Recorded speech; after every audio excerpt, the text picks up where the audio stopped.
Un détenu de 22 ans a été retrouvé mort dans sa cellule le 9 septembre alors qu'il se trouvait dans le quartier disciplinaire.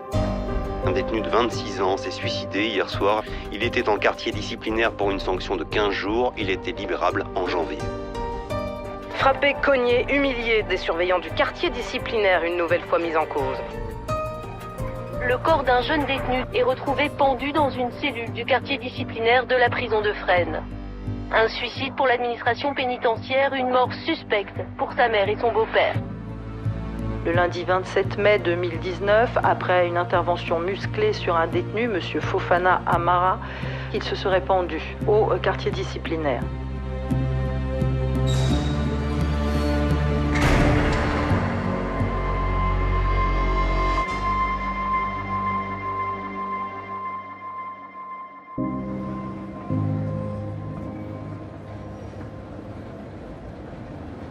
Je suis parti au travail comme la journée normale.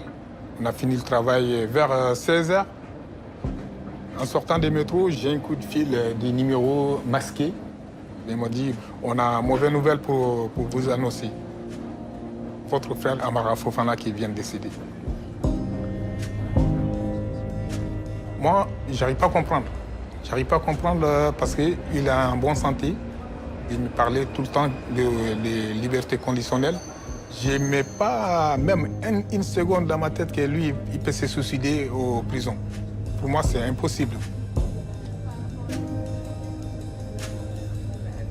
Le 27 mai 2019, le frère de Mahamadou décède au quartier disciplinaire de la prison de Réau.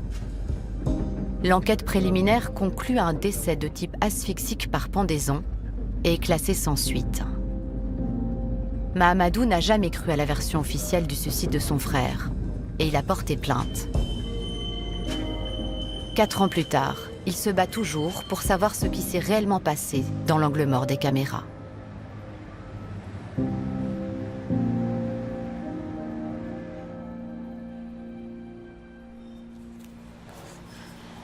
Toi, tu le connais déjà? Il avait une guitare, déjà? Ouais, Et il aimait la musique, hein. il aimait bien. Moi, pour t'expliquer, si tu veux, moi, je suis arrivé dans cette prison en 2013. Et c'est comme ça que j'ai rencontré ton frère. C'était vraiment quelqu'un qui était pas comme nous. Tu as vu, nous, même si moi, je suis sage, je suis devenu sage. Mais je suis quand même un boucan par rapport à ton frère, que lui, c'était un mec posé, il parlait calmement. Oui. Tu vois, il était un peu, tu vois, le grand frère, tu vois. Ouais. Même parmi les détenus, il y en a beaucoup qui disent qu'il était bien, il respecte aux gens, tout ça. Ils sont venus nous dire qu'il s'était suicidé, je sais pas quoi, mais l'histoire, elle n'est pas claire. Il a voulu partir à son cours de guitare. La surveillante l'a empêché de partir parce qu'elle avait un problème de liste, elle était nouvelle, elle n'avait pas la bonne liste. Lui, il a incité en disant, madame, c'est mon jour de guitare. Je vais à la guitare, justement, c'est mon échappatoire. Laissez-moi partir à la guitare, s'il vous plaît. C'était après cette intervention qu'on a entendu qu'il est mort. Ouais, c'est ça, c'est ça. Moi, j'incrimine personne. Je dis juste que j'ai côtoyé pas mal de personnes en détention et il y a des personnes chez qui on arrive à détecter qui sont faibles ou qui peuvent en arriver plus ou moins à baisser les bras. Mais ton frère, c'était tout le contraire parce que je me souviens que moi, quand je parlais avec lui et que je lui parlais de mes problèmes, c'était lui qui me donnait de la force. J'espère qu'on aura la vérité, tu vois, parce que c'est incompréhensible.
Le QD, vous pouvez y aller très très vite.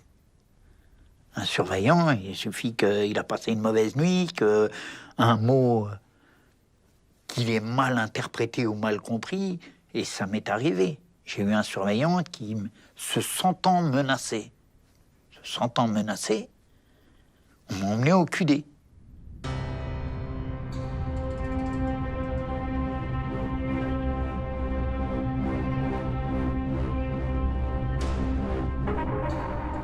La force de frappe de la prison, c'est le QD.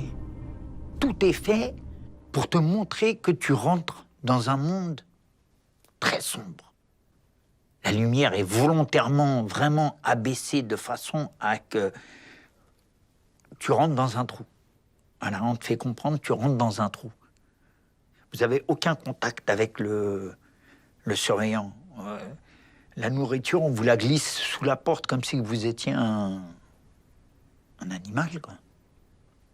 Tiens, mange.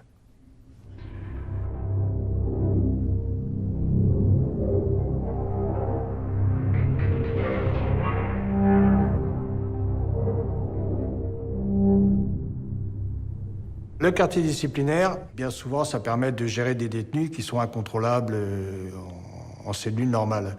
Ensuite, il y a tout ce qui est agression de personnel, ou alors trafic de drogue ou tentative, enfin, des problèmes sur la cour de promenade, de bagarres avec co-détenus, etc.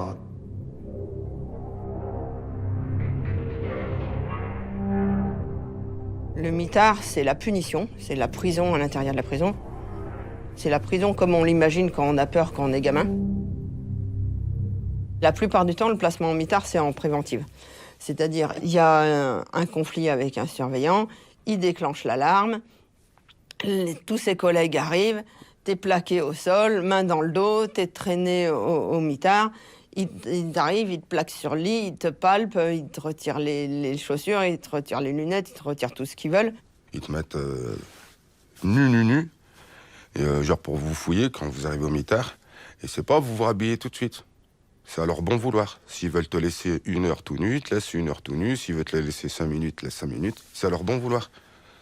Tu es devant la personne, tu te baisses, tu fais voir tes fesses, touche ton talon, touche ton autre talon, tousse, accroupis-toi.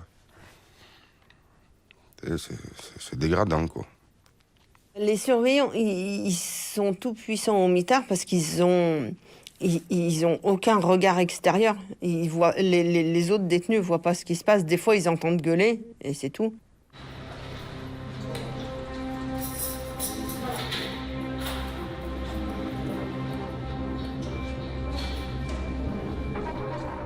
Il y a des endroits qui ne sont pas filmés.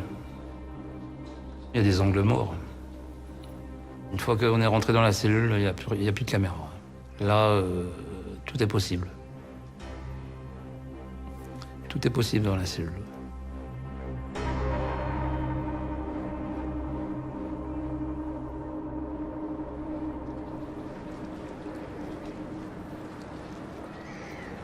La dernière fois que j'ai eu mon frère au téléphone, c'était un dimanche soir.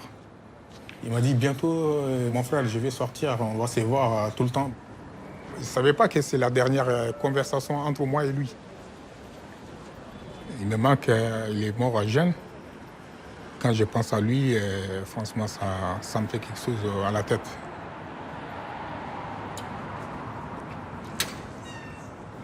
Bonjour. Oui, bonjour. Je suis Cécile. Vous allez bien? Ça va. Entrez. Merci. Je sais que vous travaillez pour les droits des détenus. C'est ça qui m'a poussé de venir vous voir. En fait, pour la situation de mon frère, la mort de mon frère. Il y a une enquête sur les causes de la mort qui a conclu que c'était un suicide, n'est-ce pas? C'est ça. Oui. Je sais qu'il n'était pas suicidaire. Et qu'est-ce que vous en pensez par rapport à sa mort? Ce que nous disaient les courriers qu'on a reçus, en fait, on a reçu des courriers de plusieurs co-détenus qui pointaient le fait qu'ils trouvaient que le décès d'Amara était louche et que c'était important potentiellement que l'OIP se penche sur les circonstances du décès. De ce qu'on a vu de l'enquête qui a été menée par le procureur, c'est qu'ils avaient un peu bâclé l'enquête et notamment tous les co-détenus qui étaient présents au moment de l'altercation n'ont pas été entendus par les enquêteurs. Donc dans ces cas-là, nous, effectivement, on va creuser, on essaie de comprendre ce qui s'est passé Et on saisit l'administration pénitentiaire, on saisit le procureur. Et on a obtenu des premières réponses de l'administration pénitentiaire, mais qui laissaient des zones de flou. Vous avez eu davantage d'informations de la part du procureur? Est-ce qu'il vous tenait au courant de la procédure et de l'avancée de l'enquête? Non, pas du tout. Pas du tout. C'est un constat qu'on fait souvent, nous, à l'OIP. C'est que quand il y a des personnes qui décèdent en détention, les familles sont laissées à l'abandon, finalement.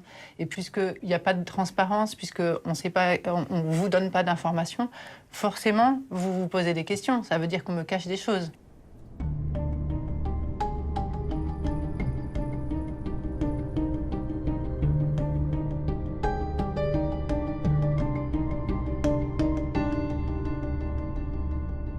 Celui qui a inventé le mitard, il n'a pas été l'essayer. Il ne peut pas comprendre cette haine qui naît en nous et cette colère et ce sentiment de ne valoir rien du tout, de n'exister aux yeux de personne. On vous condamne à un moment de solitude, d'abandon, de déshonneur complet. On a cette impression-là que personne ne veut nous regarder, personne ne veut nous entendre. Comme si que va mourir dans ton coin, va souffrir dans ton coin. T'appelles, ils répondent pas, ils se foutent de ta gueule. Alors soit ils laissent sonner l'interphone, soit ils te mettent la musique classique sur l'interphone. Ils s'amusent. Il y a des salopards à l'interphone. Quand j'appelais, ils faisaient « Bien du jour, vous êtes bien sur la ligne Thalys en direction de Paris-Bruxelles. Passez votre commande de frites, on vous les amène tout à l'heure. » Du foutage de gueule, quoi. Et en fait, la solution pour faire ouvrir, pour rencontrer quelqu'un, ben, c'est ça. Tu leur dis « Non, mais attends, moi, ok, alors t'es occupé, d'accord, tu viens de me dire t'es occupé, je te laisse une demi-heure. Dans une demi-heure, je te promets, tu vas ouvrir. Je suis sûr, tu sois d'accord ou pas, tu ouvriras. » Et ben là, tu bouges la toilette, tu déclenches. Puis au bout d'un moment, il y a sa dos dans la coursive, il le voit. Et là, tu les entends. Oh putain, ça y est, elle fait chier. Hein. Et tu les entends s'équiper, machin. Et tu sais que tu vas en prendre plein la gueule, mais au moins, ils t'auront ouvert, quoi. Tu leur as dit, dans une demi-heure, vous ouvrirez. T'as plus que ça en tête parce que sinon, tu deviens barjot, quoi.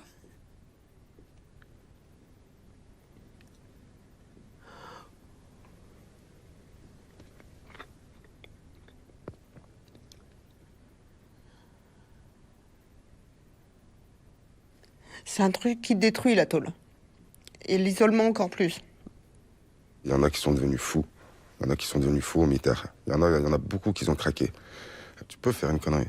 Si t'es vraiment femme, dans ce moment-là, quand t'arrives comme ça, en plus, tu sais que t'as de la prison à faire, tu viens d'arriver, t'es tout amoché comme ça, tu te retrouves au mitard. Ouais, ça peut te passer. Tu peux faire une connerie. Ouais. Faut vraiment être solide dans ta tête. Faut vraiment être solide.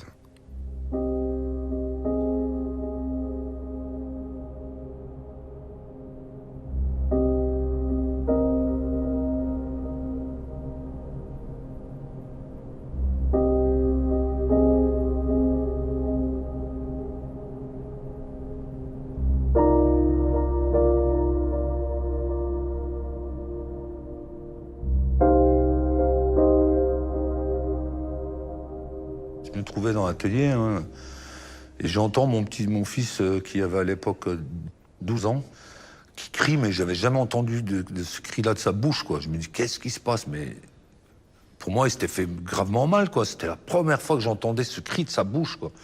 Et je le vois arriver dans l'atelier, il n'arrivait pas à se reprendre, j'arrivais pas à comprendre ce qu'il me disait.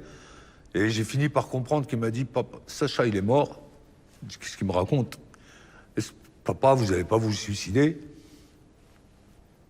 Puis c'est maman qui descend, je la vois en pleurs et qui me dit, Sacha est mort.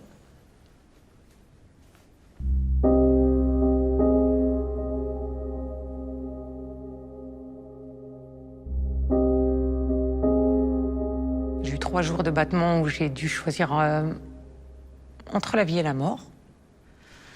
Et quand j'ai fait le choix de vivre, j'ai décidé de le faire pleinement et de continuer à vivre aussi pour lui. Le combat que je le mène pour lui avec mon mari. Maman, ne quitte pas le regard de ton enfant. Et si la juge qui l'a appris, en assumera le châtiment. La rue est belle, la rue est belle, la rue déploie ses sentiments. C'était un jeune plein de projets, une âme d'artiste. Il dessinait, il chantait, il dansait. Il nous faisait rire tout le temps. Très aimant, très doux. Il voulait être vivant, complètement.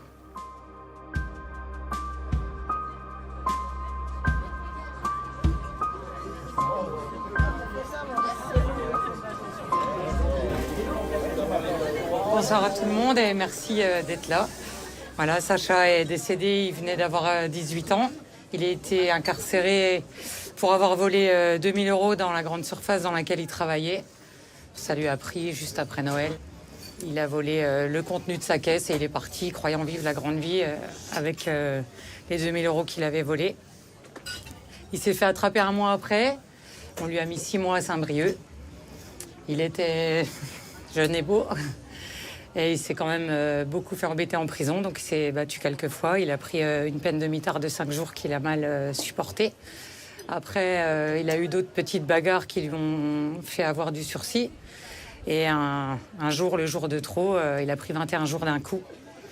Donc il a su qu'ils allaient tomber à la fin du mois et il ne supportait pas l'idée d'y retourner. Une fois au mitard, il s'est pendu avec une paire de lacets, ce qui est normalement totalement impossible parce qu'on n'est pas censé avoir de lacets. Il s'est dépendu lui-même, il a avoué son geste, il a demandé un fractionnement de sa peine. Ils l'ont maintenu dans sa cellule, ils lui ont donné 1 heure tout seul dans la cour et ils l'ont remis dans la cellule où ils sont allés le dépendre 1 heure après parce qu'il s'était suicidé. Voilà, toujours avec une paire de lacets.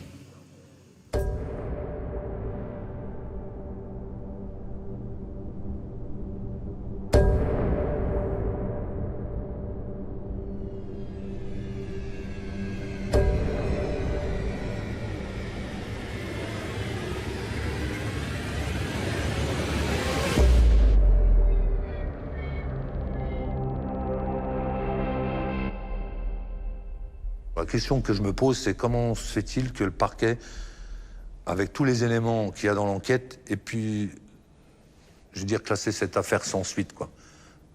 99% de ces affaires-là sont toujours classées sans suite. Comme si c'était normal, ce n'est qu'un détenu. Alors qu'il y a des éléments dans l'enquête qui montrent bien qu'il y a eu un manquement. Pour moi, c'est là, quoi. C'est indéniable, quoi.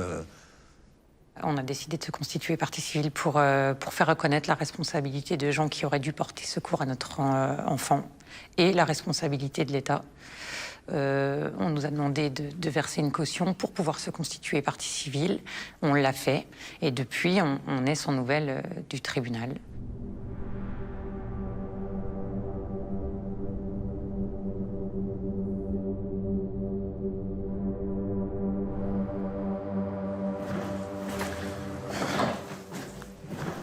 Je crois que tu connais bien Amara. Et ouais, je l'ai très bien connu. Voilà. On était peut-être 600 là-bas, tu vois. Et genre, s'il y en avait un qui sortait du lot par sa gentillesse, c'est lui, genre, vraiment, c'était incroyable. Il adorait la musique, il adorait la guitare. Et on a passé des heures ensemble, tu vois, quand je lui apprenais la guitare et tout. C'était... Moi, il m'a fait énormément de bien, moi, ce mec. Hein. Vraiment. Ouais, c'est derrière avec la guitare. C'est ça. Tous les lundis, il avait cours, tu sais. Là, il sort pour aller à la musique. Et moi, c'est là que mon pote, il était. Il était juste là dans l'angle. Lui, il m'a tout raconté. Là, elle lui dit qu'il n'est pas sur la liste. Il lui a dit son nom. Elle a dit non, t'es pas sur la liste, tu vas nulle part. Et elle n'a pas voulu le laisser sortir. Elle n'a pas voulu. Et ce qu'il a fait, lui, il est un peu passé entre son bras, hop, et il est sorti comme ça.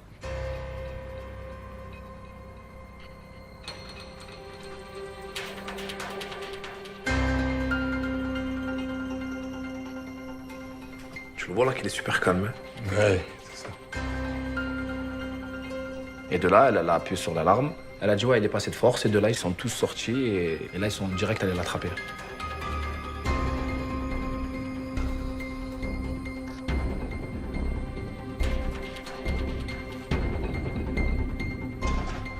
Ils se sont mis dans un endroit où il y a les caméras, elles ne voient pas.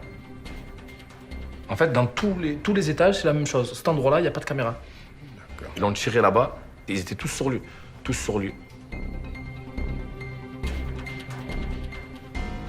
Tu vois que son genou, ce qu'il fait? Tout à fait. C'est lui là qui avec son genou lui appuie dessus. L'autre il lui tient les bras et l'autre il lui appuie sur la tête.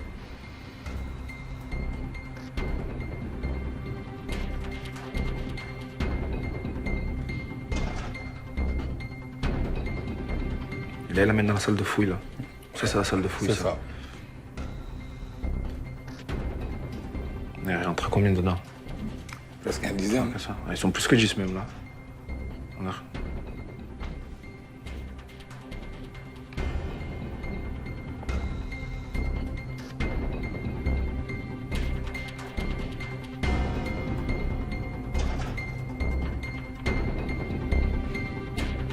Regarde comme il le porte. Tu l'as vu? Oui, j'ai vu. Il lui porte les pieds. Regarde.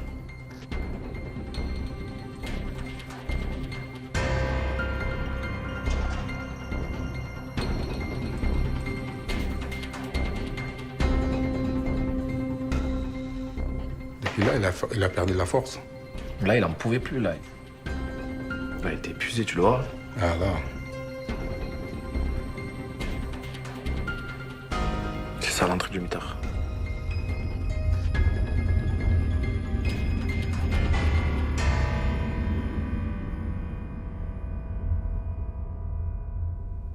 Il y a eu des violences de surveillants pendant que j'étais au mitard. Il y en a un à Bapaume, il était costaud, le salopard. Il me prend à la gorge comme ça, il me soulève contre le mur. En fait, quand je me suis réveillée, j'étais déjà démenottée et au bord du lit. Et ils étaient en train de me regarder derrière la grille, savoir si j'allais me réveiller ou pas. Pour entrer dans la promenade, il y a un genre de petit sas, où il n'y a pas de caméra, il n'y a rien du tout. J'arrive dans ce fameux sas, là, c'est là où je vois le fameux surveillant avec les gants en plastique, coquelés, là. Et il me dit fouille. Je lève les mains pour me laisser fouiller. De là, il commence à me fouiller. Tout de suite, il me ceinture par le bras avec la taille. Et là, il m'envoie 2-3 pêches. Des coups de poing, des coups de poing, des coups de poing, des coups de poing. De là, on tombe par terre. Quand on tombe par terre, les autres surveillants, ils arrivent. Je prends 2-3 coups dans les côtes, 2-3 coups dans la tête. Je me mets en boule pour me protéger. De là, ils arrivent, ils me mettent les menottes. Je me suis ramassé tous les escaliers, tellement qu'ils lèvent les bras et ils font exprès, avec ta tête, tu te tapes les escaliers. Et boum, boum, boum, boum, boum, boum. Je monte jusqu'au 4e étage avec la tête en sang, coquère, le mal au nez. Et de là, ils m'ont jeté dans le mitard et ils m'ont laissé là-bas tout esquinté. J'arrivais même pas à avaler ma propre salive, j'avais mal à la gorge, j'étais enflé, j'avais une boule dans la tête. Mal aux côtes. T'es là, tu te demandes qu'est-ce qui va se passer. Mais tu te demandes s'il va y avoir un deuxième round, s'ils vont venir à plusieurs pour te finir, quoi.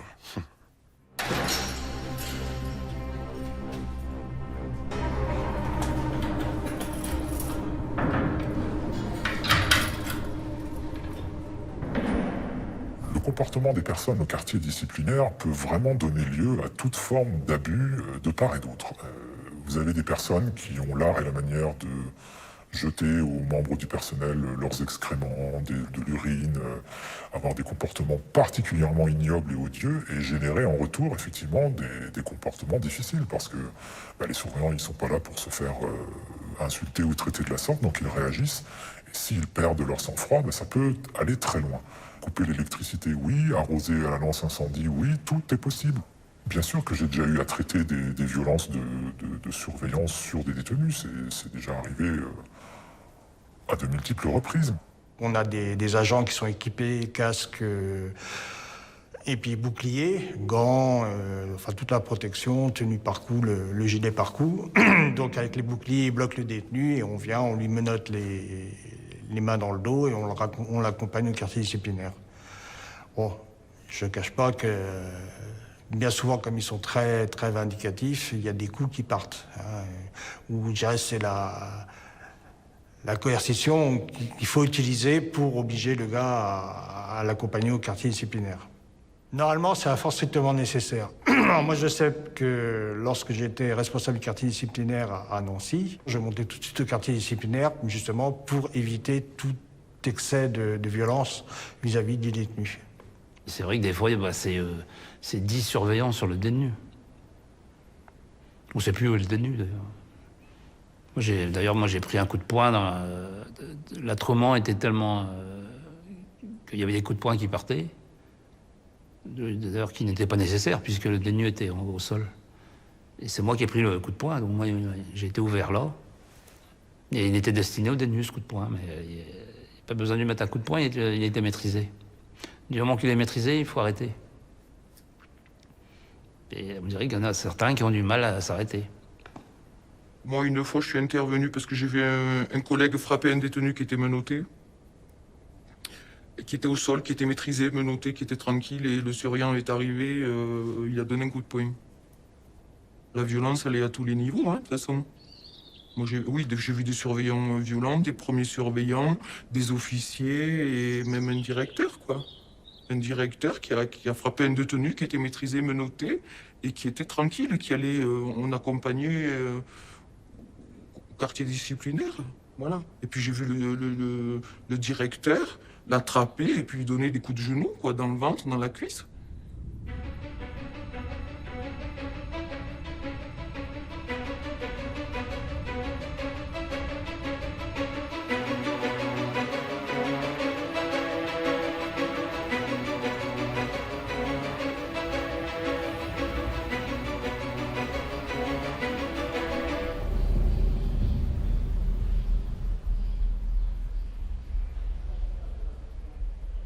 J'ai appris le décès de mon frère par un coup de téléphone du directeur de prison.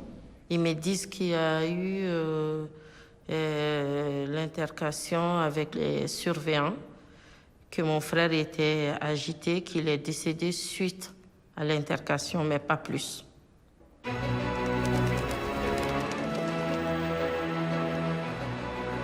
5 ans après la mort suspecte d'un détenu, des surveillants de prison au tribunal aujourd'hui et demain à La Rochelle. 7 gardiens employés à Saint-Martin-de-Ré comparaissent pour homicide involontaire, violence et non-assistance à personne en danger. Ah, c'est chaud, hein?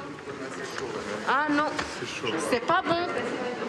Je leur pardonnerai jamais. Ah non, ça va, c'est pas bon après. Et ça se paye. Ça se paye. Tu es un être humain comme un chien, et puis cela coule douce, tranquille.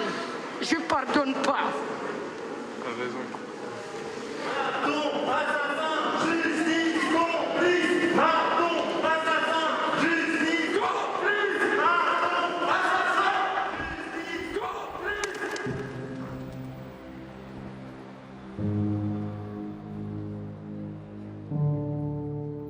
Depuis quelques semaines, Sambali délirait, il n'était pas bien. En sortant de sa cellule, au moment de passer le portite, Sambali ne voulait pas. Il disait qu'il était hanté, la portite était hantée. Au lieu de le raisonner, de faire comprendre qu'il n'y avait pas de danger, non. Sambali, il a été poussé, il est tombé. Et les 7 gardiens se sont mis sur lui. Comme il n'arrivait pas à respirer, il a mordu un gardien pour qu'il le lâche un peu.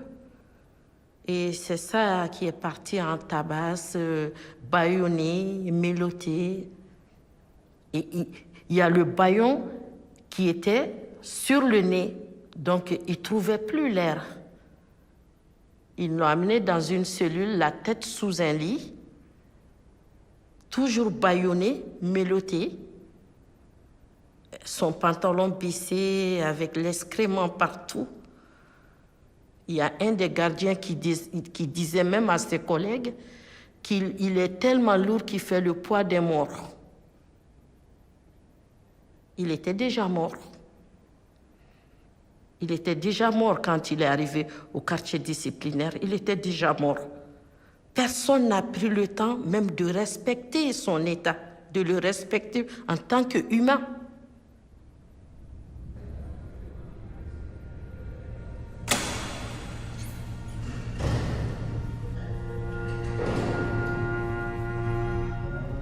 On a quand même eu la chance d'avoir le procès, de l'assister, d'aller jusqu'au bout.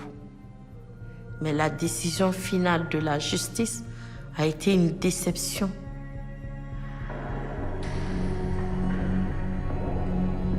Les gradés ont été relaxés. 4 surveillants ont été condamnés à des peines d'1 an à 2 ans de prison avec sursis. 2 d'entre eux exercent toujours à la prison de Saint-Martin-de-Ré.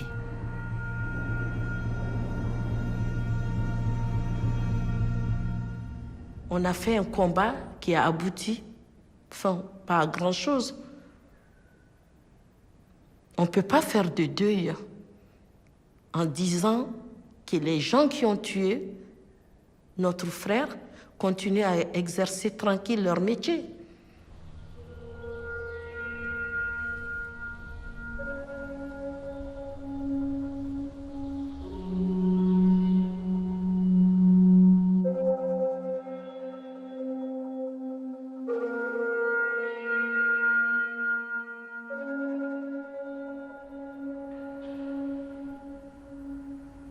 Quand ils ont mis dans le mitard qu'il y en a qui sont rentrés avec lui, ça a duré longtemps. Il est 14h45, on a commencé à combien? 41, 42, ça fait déjà 3-4 minutes. Et ils sont encore dedans les autres. Ils sont encore dedans. Après quand ils vont sortir à la fin, il y en a un qui va faire comme ça. Ah ouais? Ouais.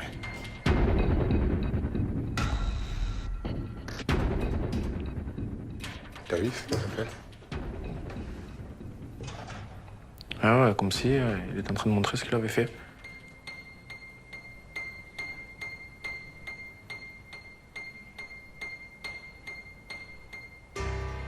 Regarde l'heure, là. Là, il est 14h48. Oui. Du coup, ça passe à 15h12. Oui.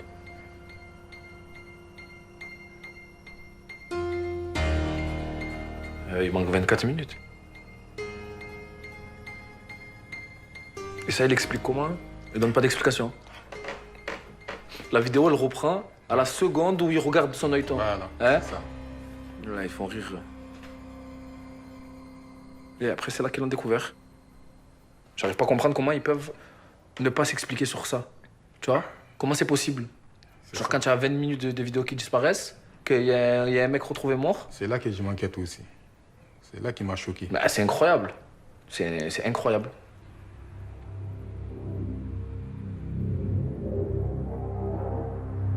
Au cours de l'enquête préliminaire, la direction de la prison a justifié cette coupe en déclarant: un officier pénitentiaire a procédé au triage des séquences vidéo intéressant la procédure en cours.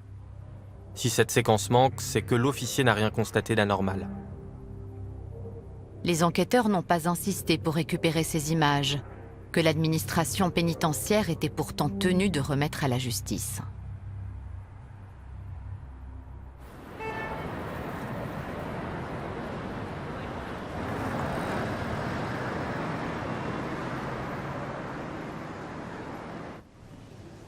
Escalier monumental. Ah, avec les tapis rouges là. Au nom du peuple français. Ah ben. Ne pas oublier que c'est là que se fait la loi.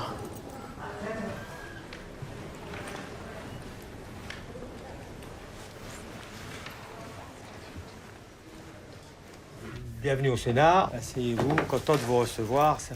Merci d'avoir pris le temps. On va essayer d'avancer dans le dossier qui vous préoccupe et de voir comment on peut, en tant que parlementaire, essayer d'intervenir ou de vous permettre, en tout cas, d'obtenir ce que vous recherchez. En fait, Tout à fait, c'est ça. En fait, je suis venu vous voir, mais je ne suis pas contre l'État. En fait, c'est juste venir vous voir. La réalité des décès de mon frère, je voulais juste savoir l'éclair dans cette affaire. Bien sûr, bien sûr. C'est légitime, hein, c'est normal. J'ai même déposé, en fait, j'ai des documents en copie pour les juges, mais il n'y a pas de réponse jusqu'à présent. D'accord, ça c'est la plainte qui a été déposée, c'est ça? Oui, c'est la copie que monsieur a. D'accord, ok. Ça a été qualifié de suicide. Il y a pourtant plein de zones d'ombre en fait dans ce dossier-là qui nous laissent penser qu'une enquête devrait vraiment être diligentée, parce que c'est vrai qu'il y a une zone d'ombre qui est très importante. On a 24 minutes qui nous manquent, grosso modo, au moment où il rentre en cellule, et puis on ne sait pas ce qui se passe, on voit des surveillants rentrer, et après, il y a un blanc, en fait. Il y a un blanc là-dedans, ce qui est totalement incompréhensible, en fait. Le parquet a classé l'affaire. On a saisi le doyen des juges d'instruction d'une plainte avec constitution de partie civile, et c'était il y a maintenant 18 mois. Et ça n'avance pas, malgré des relances et des demandes, etc. Alors, il n'y a pas de magistrat qui a encore été désigné. Et c'est vrai que ce silence, finalement, vient taire encore plus cette mort inexpliquée alors d'un homme qui allait bientôt bénéficier d'un aménagement de peine, qui n'était pas suicidaire. Et voilà, cette tendance parfois à mettre sous le tapis des affaires comme ça, on le voit beaucoup en détention. Derrière les murs se passent des choses et la justice n'avance pas bien. Et le fait de ne pas savoir, c'est aussi lié au fait que c'était dans un quartier disciplinaire. Voilà. C'est ça, qui sont des quartiers avec particuliers quand même. C'est la prison dans la prison. C'est ça, oui, c'est une prison dans la prison. Prison, c'est déjà assez un peu visible par les citoyens, et alors la prison dans la prison, c'est encore moins visible, quoi. C'est un de nos rôles, en fait, de permettre des fois de faire avancer les choses plus rapidement et vers plus de transparence et vers plus de justice. Je pense qu'il y a moyen, en fait, de vous permettre et de vous aider, en fait, ne serait-ce que déjà en allant voir ce qui peut être sur les lieux, puisque en tant que parlementaire, j'ai le droit d'aller sur les lieux de détention, quels qu'ils soient, pour en fait voir comment les choses se passent. Alors, j'ai pas vocation à mener une enquête, hein. Je suis pas capable et j'ai pas les moyens de mener une enquête. Par contre, c'est vrai que l'intérêt, c'est de voir globalement comment les choses sont organisées. Ce serait déjà super. Et c'est ce qu'on va faire. Merci beaucoup, monsieur. Merci. Non, mais de rien. C'est normal, on est là pour ça. Merci.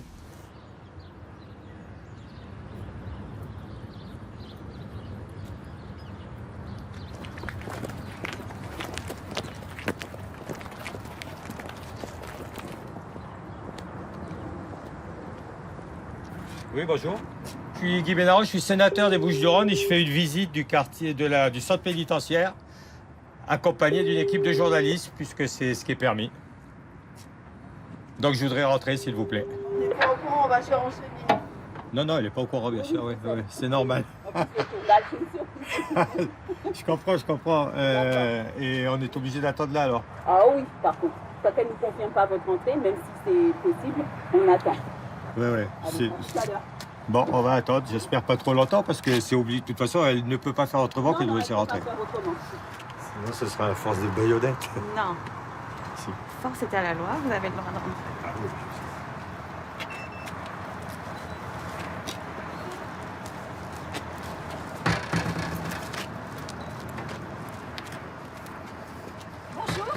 Enchanté, donc Guy Bénaroche, sénateur. Chef d'établissement, Nathalie Faustin, tenez, je vous rends votre jolie carte. Ah, mais merci Bonjour, beaucoup. Sophie, bonjour, la collaboratrice. Alors, on y va? On y va. Bonjour, monsieur.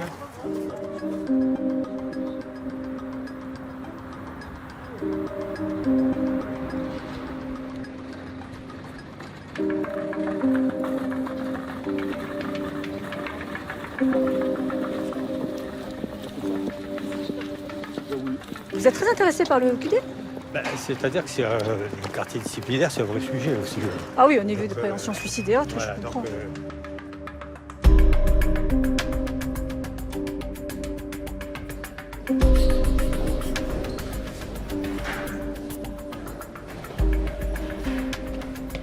Vous avez combien de caméras ici qui fonctionnent, vous savez? Plus d'une centaine ici. Parce que Ah, plus d'une centaine, ça c'est sûr. Vous allez à tous les étages, Il y en à a tous pas les mal. secteurs, sur les activités, les salles communes. Voilà, donc c'est une couverture énorme. Ah ouais. Voilà.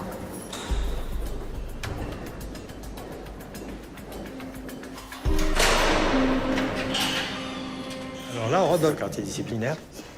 Donc la fouille intégrale, c'est ici en fait.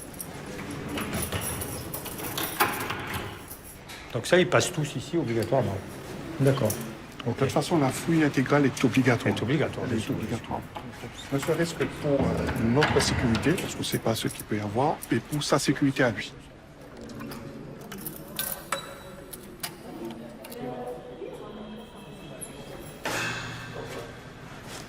Voilà. Donc là, on est dans la cellule, au quartier disciplinaire. Voilà, exactement.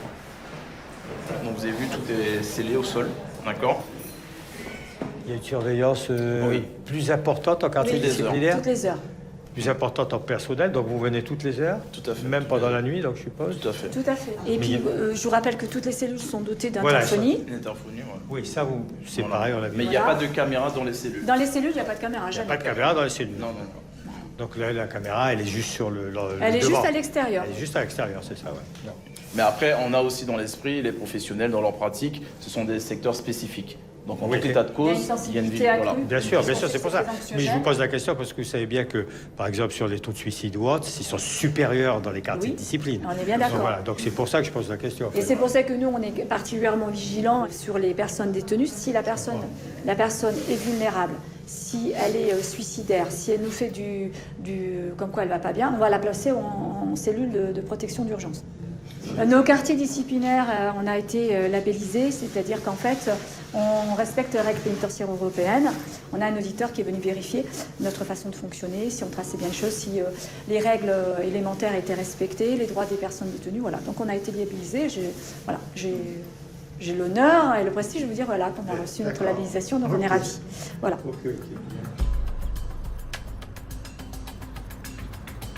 Ce que j'aimerais voir aussi, c'est ce que je vous ai dit tout à l'heure, c'est le PCI, enfin ce que vous appelez le PCI. Oui, le poste de commandement et de l'information. Le PCI, voilà, c'est ça. Sans journaliste.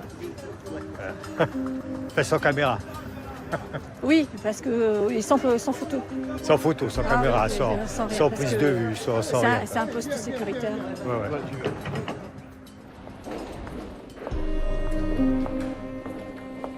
Voilà, donc on va rentrer dans le PCI. C'est la brigade d'accès qui va se partager ici. Mais là aussi, on ne peut pas y mettre des débutants. C'est trop sensible.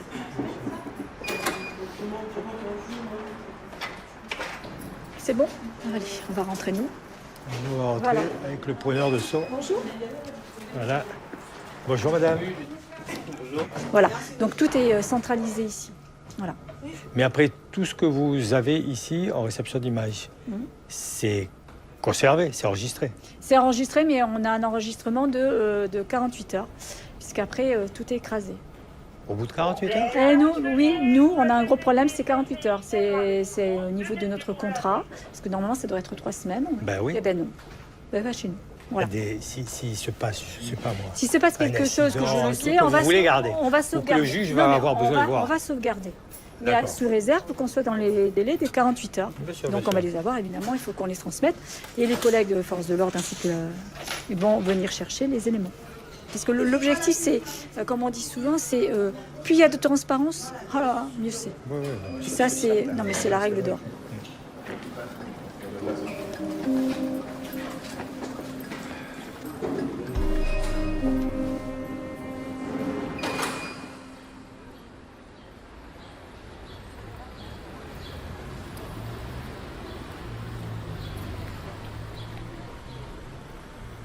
Je vais remplacer le magnifié peut-être.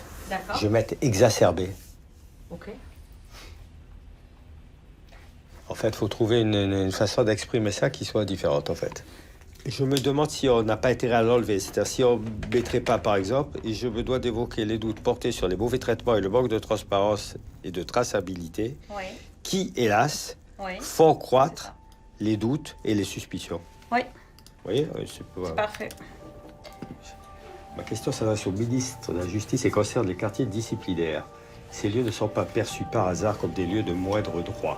Madame la Première ministre, Mesdames et Messieurs les ministres, mes chers collègues, notre ordre du jour appelle les questions d'actualité au gouvernement. Madame la Première ministre, je regrette votre absence de réponse car c'est vous qui avez également souhaité, comme ministre des Transports à l'époque, ces ZFE. Dans une démocratie, on peut et on doit débattre les orientations politiques. On peut les soutenir, on peut les critiquer, on peut naturellement manifester. Avec votre réforme, les femmes vont devoir, en moyenne, travailler 7 mois de plus pour partir en retraite. Vous savez, nous sommes nombreux sur tous ces bancs à vouloir que la France reste la référence mondiale au niveau du vin. Merci. La parole est à notre collègue Guy Ménaroche pour le groupe Écologie, Solidarité et Territoire. Merci, Monsieur le Président. Ma question s'adresse au ministre de la Justice et concerne les quartiers disciplinaires. Ces lieux ne sont pas perçus par hasard comme des lieux de moindre droit. Les conditions de vie sont plus dures qu'en détention générale. L'État français ne brille pas par l'état de ses prisons et par les conditions de détention. Les quartiers disciplinaires sont le reflet exacerbé de ces problèmes et le Comité pour la protection contre la torture du Conseil de l'Europe, à lors de sa visite, établit de nouveau des constats qui ne nous font pas honneur. Actuellement, la durée maximale y est de 30 jours. Le comité a recommandé à nouveau aux autorités françaises de prendre les mesures législatives nécessaires pour assurer que le placement à l'isolement disciplinaire ne dépasse pas 14 jours et soit de préférence d'une durée inférieure. Et je me dois d'évoquer les doutes portés sur les mauvais traitements et le manque de transparence, de traçabilité, qui, hélas, fait croître les doutes et les suspicions, entre autres, sur les circonstances de certains événements et de certains suicides. Suicides qui semblent aussi plus importants dans ces lieux où les privations peuvent créer des conditions favorables au passage à l'acte. Aussi, je souhaiterais savoir si le ministère compte rendre disponibles les chiffres liés au quartier disciplinaire, nombre de séjours, durée moyenne, nombre de suicides, afin de permettre un état des lieux de la situation et pour enclencher une réforme des quartiers disciplinaires.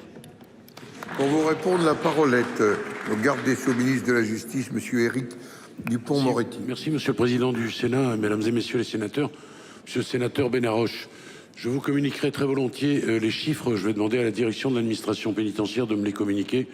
Dès que je les ai, je vous les communique. Mais ne laissons pas entendre, s'il vous plaît, que le quartier disciplinaire, autrement appelé mitard, serait le lieu de l'arbitraire absolu. J'ai déjà eu, hélas, l'honneur et le déplaisir en même temps de le dire. La justice, c'est un abandon de 3 décennies sur le plan humain, sur le plan budgétaire et sur le plan politique. Par ailleurs, s'agissant des suicides, évidemment que le quartier disciplinaire peut être un facteur favorisant, si j'ose dire. Nous y sommes très attentifs. Le personnel pénitentiaire prend un certain nombre de dispositions. Nous faisons venir des médecins également pour que on s'occupe davantage des détenus. Tout cela est en cohérence parce que vous avez bien compris que le suicide d'un détenu, c'est un échec. Je vous ouvre la porte de la chancellerie, je vous communique les chiffres, monsieur le sénateur, très prochainement, et nous réfléchirons ensemble à ce que vous avez évoqué. Mais je le dis, ça n'est pas pour le moment à l'ordre du jour.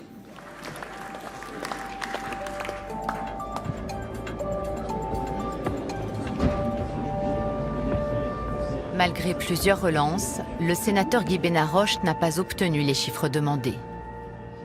Il attend de rencontrer prochainement le ministre de la Justice.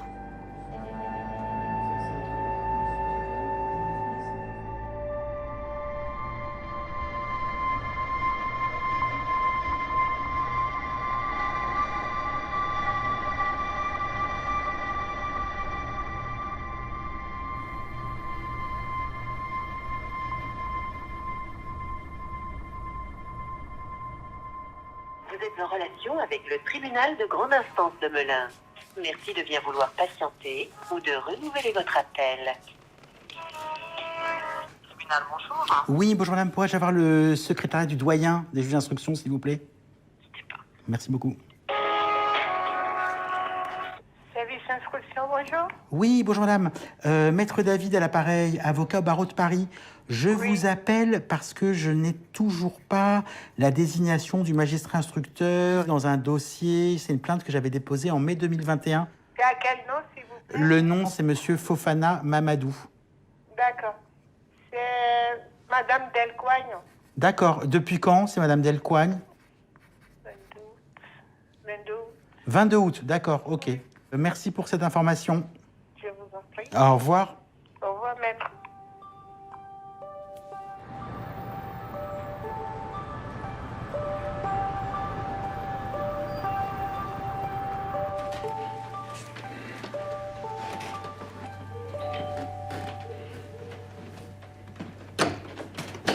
Bonjour. Bonjour. Je suis venu voir Benoît David. Ok. Merci. C'est... Merci.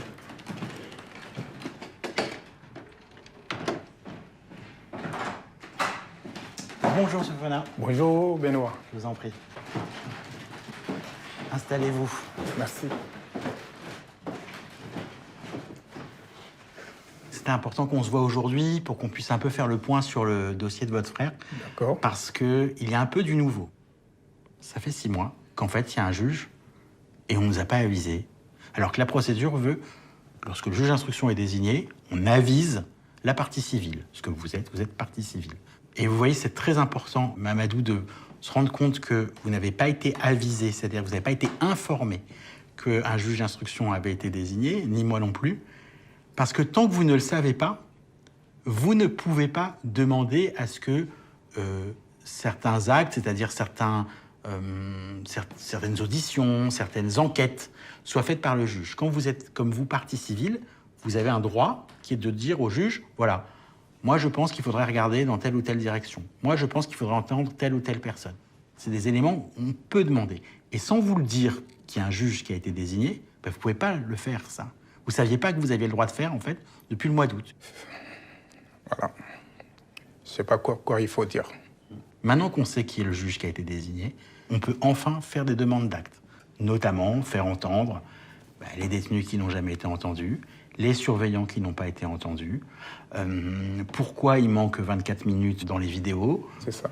Donc voilà, c'était important que je vous dise ça, que le dossier de votre frère, il n'est pas oublié de mon côté, mais que du côté de la justice, ça met beaucoup de temps. Est-ce qu'il y a une volonté peut-être de ne pas faire toute la lumière sur cette affaire et toute la lumière en détention, c'est possible.